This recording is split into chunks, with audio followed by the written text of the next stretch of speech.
Now question number 2a says, use your calculator to work out 38.5 times 14.2 divided by 18.4 minus 5.9.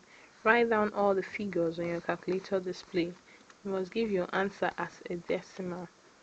Now you'd have 38.5 times 14.2 divided by 18.4 minus 5.9 equal to, now let's do that with our calculator.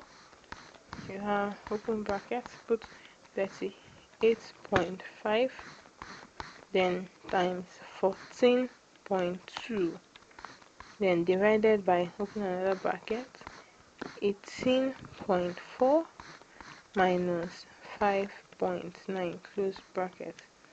Now your answer says 43.736. So that's it for 2a.